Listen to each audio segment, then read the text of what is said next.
என்னது ரஜினிக்கு கடைசி படமா? என்னங்க சொல்கிறீங்க, உண்மையாவா அப்படின்னு பல பேர் வந்து அவளோட எதிர்பார்த்துட்டு இருப்பீங்க. ஆமாங்க, ரஜினிக்கு இதாங்க கடைசி படம். ஸோ கேட்கவே ஷாக்கிங்காக இருக்குல்ல. அதாவது அந்த காலத்திலேருந்து 80ஸ்லேருந்து இப்போ வரையும் வந்து பார்த்தீங்கன்னா ரஜினி கமல் அப்படின்னு சொல்லிட்டு கொடி கட்டி பறந்தவங்க தான் இந்த ரெண்டு நடிகருமே. இவங்க லாஸ்ட்டாக அதாவது ரஜினியோட கடைசி படமான படத்தில் கமல் அண்ட் ரஜினி ரெண்டு பேரும் சேர்ந்து நடிக்க போகிறதா ஒரு தகவல் வெளியாயிட்டு இருக்குங்க. டேரக்டர் யாருன்னு தானே கேட்குறீங்க? நம்ம நெல்சன் தான், வேற யாரு? ஜெயிலர்லேயே அடிச்சு பட்டையை கிளப்பி விட்டாரு. ஜெயிலர் 2 வேற ப்ரோமோ வீடியோலாம் வந்திருந்தது பார்த்தோம். இதுக்கப்புறம் வந்து பார்த்தீங்கன்னா ரஜினி கமலை வச்சு படம் பண்ண போகிறதா சொல்லிட்டாருங்க. ஆனால் ஸ்டார்டிங்லேயே வந்து இந்த நியூஸை வந்து சொன்னது வந்து லோக்கி தான் சொல்லிட்டு இருந்தாரு. என்ன அப்படின்னா லோக்கி வந்து ரஜினியும் கமலையும் சேர்ந்து ஒரு படம் பண்ணணும் அப்படிங்கிறதுனால எல்சியூக்கு பெரிய ஒரு பூட்டை போட்டுட்டு கைது டியூஃபன் ட்ராப் பண்ணிட்டு இதுக்கான கதை எழுதுறதுக்கு ஆரம்பிச்சிட்டாரு அப்படின்னு சொல்லி சினிமா வட்டாரத்தில் பேசிட்டு இருந்தாங்க. ஆனால் அதெல்லாம் இப்போ முடிஞ்சு போக இப்போ என்னடா அப்படின்னு பார்த்தீங்கன்னா நெல்சன் கையிலேயே இந்த படத்தை கொடுத்துட்டாங்க. என்னப்பா நெல்சா முடிச்சிருவியா, முடிச்சுட்டா போச்சு அப்படின்னு சொல்லிட்டு இறங்கியிருக்காரு களத்தில். ஓகே, இந்த கடைசி படத்தை பற்றி ஃபுல் டீட்டெயில் பார்க்கலாம். ஸ்கிப் பண்ணாம பாருங்க. நம்மளோட சேனலை தொடர்ந்து சப்ஸ்கிரைப் பண்ணாம அதிக பேர் பார்த்துட்டு இருக்கீங்க. அதை சப்ஸ்கிரைப் பண்ணீங்க அப்படின்னா இன்னும் மோட்டிவேஷனோட வீடியோ போகிறதுக்கு நல்லா இருக்கும். அந்த கூடவே அந்த பெல் ஐக்கானை கிளிக் பண்ணிட்டீங்க அப்படின்னா அப்கமிங் வீடியோஸ் எல்லாமே ஆட்டோமேட்டிக் நோட்டிஃபிகேஷன் வந்துடும். அதை பார்த்து என்ஜாய் பண்ணுங்க. அதாவது நெல்சன் வந்து ரெண்டு பேத்துக்கான ஸ்டோரி, அதாவது ரெண்டு பேருமே வந்து பார்த்தீங்கன்னா ஒரு நடிப்பு ஜாம்பவான். தமிழ்நாட்டு மக்கள் ஒரு அசைக்க முடியாத இடத்துல இருக்காங்க. அப்ப ரெண்டு பேத்துக்குமே ஸ்டோரி அப்படிங்கிறது ரொம்ப ஸ்ட்ராங்கா இருக்கணும். ஸோ அதனால ரெண்டு பேத்துக்குள்ள ஏதாவது ஒருத்தர் கம்மி பண்ற மாதிரி ஒருத்தர் அதிகம் பண்ற மாதிரி கொடுத்துட்டோம் அப்படின்னா ரசிகர்கள்ட்ட நம்ம வாயை திறக்க முடியாது, தேட்டரே கிழிஞ்சிரும் அப்படின்னு தான் சொல்லணும். ஸோ அதனால ரெண்டு ஜாம்பவான்களை வந்து வச்சு படம் பண்ணணும் அப்படின்னா அது சாதாரண கிடையாதுங்க, ரொம்ப பெரிய விஷயம். ஏன்னா ரெண்டு பேத்துக்குமே ரசிகர் பெருமக்கள் அப்படிங்கிறப்ப அளவு கடந்த மக்கள், அளவு கடந்த பாசத்தோட இருக்காங்க. ஏதாவது ஒரு டிராபேக் ஆயிடுச்சுன்னா நெல்சா அப்படின்றவாங்க. அதுக்காக வந்து பார்த்தீங்கன்னா நெல்சன் என்ன சொல்லியிருக்காருன்னா எனக்கு கதை எழுதுறதுக்கு டைம் வேணும் அப்படின்னு சொல்லிட்டு எப்போ முடிப்ப ஒரு மாதம் எடுத்துக்குவியா அப்படின்னு சொல்லி கேட்டிருக்காங்க. இல்லைங்க 2027 தான் கதையை ரெடி ஆகும் அப்படின்னு சொல்லியிருக்காங்க. இப்போ 26 இன்னும் ஓப்பன் ஆகலை, அதுக்குள்ளே 27க்கு போயிட்டேன் அப்படின்னு இருக்காங்க. சரி ஓகே அப்படின்னு சொல்லிட்டு பார்த்தா ரஜினி என்ன சொல்கிறாரு அப்படின்னா நாங்கள் ரெண்டு பேரும் அந்த சேர்ந்து பண்ணுற படத்தோட லாஸ்ட் படமாக இருக்கும். ஏன்னா இதுக்கு மேலே என்னால் வந்து படம் நடிக்கிறதுக்கு நான் ஒத்துக்கிட்டாலும் என்னோட உடல்நிலையும் என்னோட வயதும் வந்து ஒத்துக்க மாட்டேங்குது. அதனால் வந்து லாஸ்ட் படமாக அதை முடிச்சிடலாம் அப்படிங்கிற மாதிரி நான் இருக்கேன் அப்படிங்கிற ஒரு அப்டேட் வந்து கொடுத்துருக்காங்க.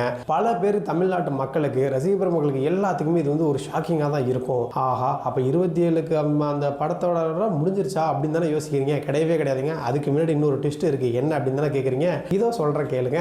இப்போ சுந்தர்சி ரஜினி காம்போவில் சுந்தர்சி டைரக்ஷனாலே தெரியும். கலகலப்பு 1, 2, அன்பே சிவம், எந்த மாடலேஷனில் வேணுமோ அந்த மாடலேஷன். ரவுடிசம் வேணுமா தலைநகரம் 1, 2 வச்சு பெருன்னு பிரிச்சிட்டாரு. காமெடி வேணுமா கலகலப்பு 1, கலகலப்பு 2 அடிச்சு பிடிச்சிட்டாரு. இல்லை பேய் தான் வேணும், எனக்கு ஹாரர் மூவிஸ் தான் வேணும் அப்படின்னு சொன்னீங்கன்னா அரண்மனை 1லேருந்து இன்னும் தலைவன் போயிட்டே இருக்கிறாரு 4, 5ன்னு. அப்போ சுந்தர்சி அவரோட ஆக்டிங்கும் தெரியும், டைரக்ஷனும் தெரியும், எந்த லெவலுக்கு பர்ஃபார்மன்ஸ் சூப்பராக பண்ணுவார் அப்படின்னு சொல்லிட்டு சேம் வந்து பார்த்தீங்கன்னா ரஜினி காம்போவில் பண்ண போறாருங்க. அதாவது நவம்பர் 7 உலகநாயகன் கமலஹாசனோட பிறந்த நாள் அன்னைக்கு இந்த படத்தோட ஹெட்லைன் என்ன அப்படின்னு சொல்லி சஸ்பென்ஸா வந்து வெளியிட போறாங்க. பொறுத்திருந்து பார்க்கலாம் படத்துக்கு என்ன பேர் வருதுன்னு. டைரக்ஷன் வந்து சுந்தர்சின்னு தெரிஞ்சிருச்சு, நடிகர் யார் அப்படின்னா ரஜினி அப்படிங்கிறது தெரிஞ்சு, ஹீரோயின் அந்த அப்டேட்ஸ் எல்லாம் வந்து நம்ம போக போக பார்க்கலாம். இருந்தாலும் சுந்தர்சி காம்போவில் ரஜினி நடிக்கிறாரு அப்படின்னா அந்த படம் உண்மையிலே நல்லா வரும். ஏன்னா சுந்தர்சிக்காகவே கண்டிப்பா கதை ரஜினின்னு சொல்றப்ப அதை மற்ற ஹீரோஸுக்கெல்லாம் நல்லா சூப்பராக கதை பண்றப்ப ரஜினிக்கு சும்மா விட்டுருவாரு. அந்த காலத்திலேருந்து பண்ணிட்டு இருக்கோம், இதெல்லாம் தெரியாதா குமார் அப்படிங்கிற மாதிரி தான். ஸோ அதனால வந்து நல்ல ஒரு காம்போவில் இருக்கும். அப்படிங்கிறதுனால நவம்பர் 7 உலகநாயகன் கமலஹாசனோட பிறந்த நாளை முன்னிட்டு இந்த அப்டேட்டை வந்து படக்குழு தரதா இருக்கு. அதுக்கப்புறம் தான் இந்த லாஸ்ட் மூவி அப்படின்னு சொல்லியிருக்காங்க. நெல்சன் தயாரிப்புல ரஜினி மற்றும் கமல் ரெண்டு பேரும் நடிக்க போற லாஸ்ட், அதாவது ரஜினியோட லாஸ்ட் படமா இருக்கும் அப்படிங்கிற சினிமா செய்தி வட்டாரம் வந்து பரபரப்பாக பேசிக்கிட்டு இருக்கு. பல ரசிகர்களுக்கு வந்து பார்த்தீங்கன்னா இதை வந்து பொறுத்துக்கொள்ளவே முடியல. ஏன் அப்படின்னா ஜனநாயகன் படத்தோட விஜய்க்கே லாஸ்ட் அப்படிங்கிறதுனால எல்லாருமே ஃபீலிங்ஸில் இருக்கும். இப்போ வர நடிகர்கள் எல்லாமே லாஸ்ட் படம் யாருதப்பா இருக்கா இனிமேல், உங்களை தம்பி தப்பா நாங்களாம் இருக்கும் அப்படின்னு சொல்லிட்டு தமிழ்நாடு மக்கள் கதறது கேட்கலையா அப்படிங்கிற மாதிரி தான் இருக்கு. புறந்தெடுத்து பார்க்கலாம் தலைவர். ஏன்னா ரஜினிக்கும் சூப்பர் ஸ்டார் எத்தனை நாள் தான் அந்த பட்டத்தை வச்சுட்டு இருப்பார், பாவம் மனசை கொஞ்ச நாள் வீட்டில் ரெஸ்ட் எடுக்கணும் அப்படின்னு சொல்லிட்டு முடிச்சு விட்டுறலாம் அப்படின்னு சொல்லி முடிச்சு விட்டுருப்பாங்க. நெல்சன் டைரக்ஷன் சொல்லவே வேண்டாம்.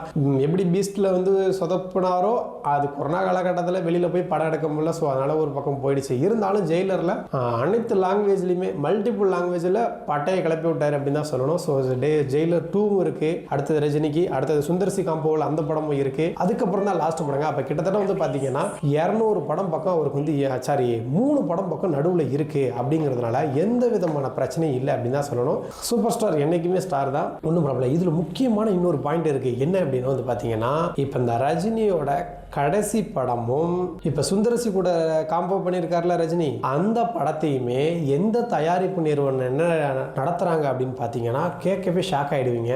லைக்கா அப்படின்னு தான் நினைக்கிறீங்க? கிடையவே கிடையாது. ரஜினி மூவிஸ் கிடையவே கிடையாது. அப்போ என்னதான்ப்பா சொல்லுப்பா அப்படின்னு தானே சொல்ல வரீங்க. அதாவது ராஜ்கமல் ஃபிலிம் இண்டஸ்ட்ரீஸ், கமல் தாங்க தயாரிப்பே வருது. அப்போ பாருங்களேன், 2 பேத்துக்கு என்ன ஒரு பாண்டிங். லாஸ்ட் படத்தையும் அவரு தான் ராஜ்கமல் ஃபிலிம் தான் ஓட போகுது. இப்போ இந்த சுந்தரசியில் வரதையும் கடைசி படமாக இருந்தாலும் வந்து பார்த்தீங்கன்னா 2 பேரும் வந்து பக்காவா பண்ணிடலாம் அப்படின்னு சொல்லிட்டு ராஜ்கமல் தான் வந்து லாஸ்ட் 2 படத்தையுமே வந்து தயாரிப்பு நிறுவனமாக வந்து எடுத்திருக்காங்க. அப்படிங்கிறப்ப 2 பேர்த்தோட பாண்டிங்கை பாரு. அந்த காலத்துலேருந்து இந்த காலத்து வரையும் மனுஷங்க விட்டு கொடுக்காம 2 பேரும் ஈவனா மேலே போயிட்டு இருக்காங்கன்னா எந்த அளவுக்கு இருக்கும் கொஞ்சம் யோசிச்சு பாருங்களேன். ஓகே, இந்த சுந்தரசி ரஜினி காம்போ எப்படி படம் இருக்கும்? காமெடியாக வருமா, இல்லை ஆக்ஷனாக வருமா, இல்லை த்ரில்லராக வருமா, இல்லை ஹாரராக வருமா, எப்படி நினைக்கிறீங்க அப்படிங்கிறத அந்த கமெண்ட் பாக்ஸில் கமெண்ட் பண்ணுங்க. இருந்தாலும் லாஸ்ட் படம் அப்படிங்கிறதுனால ரொம்ப சோகம் அடைய வேணாம். சோகம் அடையாமல் இருக்கிறதுக்கு அந்த லைக் பட்டனை கிளிக் பண்ணிட்டு ஷேர் பட்டனை ஷேர் பண்ணீங்க அப்படிங்கன்னா பல நியூஸ் வைரல் ஆகிட்டு இருக்கும். ஸோ அதனால எந்த விதமான பிரச்சனையும் இல்லை. ஓகே, நெக்ஸ்ட் சினிமா அப்டேட்டோட உங்களுக்காக பல சினிமா நியூஸ்கள் அதிகமாக வந்துகிட்டே இருக்கு. என்ன அப்படிங்கிறத தெரிஞ்சுக்கிறதுக்கு சப்ஸ்கிரைப் பண்ணிக்கோங்க, பெல் ஐக்கானை கிளிக் பண்ணிக்கோங்க.